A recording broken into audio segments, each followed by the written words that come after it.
A pleasure to be joined now live from Kyiv today by Ambassador William Taylor, of course, the former U.S. ambassador to Ukraine, now a distinguished fellow at the Atlantic Council's Eurasia Center. So, before we get into any of the specifics and what Biden's saying or what might happen next, now, last time I saw you was in Washington. We were both in Washington, but now you're in Ukraine. What's the mood like there? What are you picking up on the ground?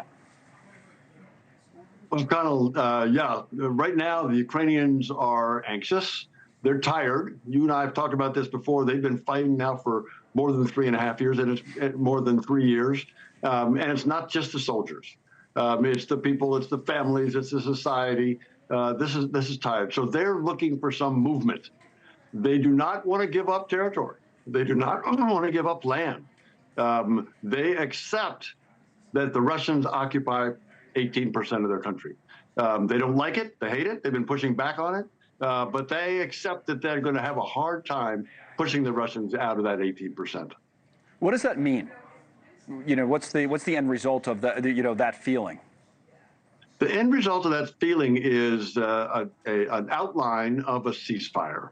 And the outline of the ceasefire probably includes some promise to the Ukrainians, some assurance, some guarantee to the Ukrainians that they won't be invaded again by the Russians. If the Ukrainians agree to a ceasefire, then they want to be sure that they won't be invaded again. But they will, as I say, they will acknowledge that the Russians occupy illegally 18%, almost 19% of their country.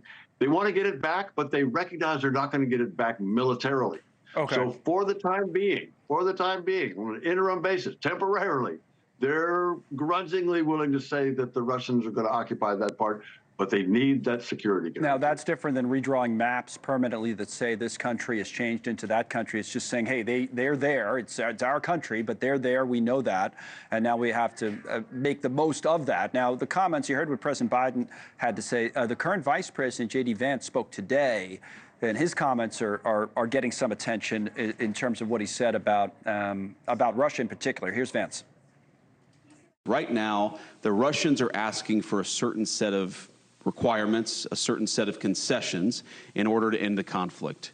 We think they're asking for too much, okay? And then obviously, the Ukrainians matter a lot. They're the other side. They're the other party, at least to the direct conflict. And we have to ask, what is the Ukrainian, what do they need in order to bring this conflict to a successful completion? All right, Ambassador Taylor, what would you say? Vance says Russia wants too much. And of course, he's right. The Russians do want too much. The Russians invaded. Let's be clear. The Russians are the cause of this war.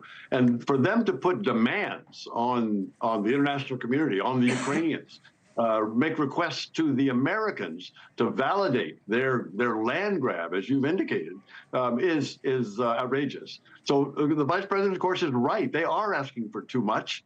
And he's also right. They need to listen to the Ukrainians. The Ukrainians have views. They have strong views about this. It's their land. It's their territory. The international community recognizes those borders.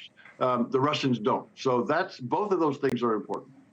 Thank you for watching. Subscribe below and download our NewsNation app right now on your phone, and you will get fact-based, unbiased news for all Americans.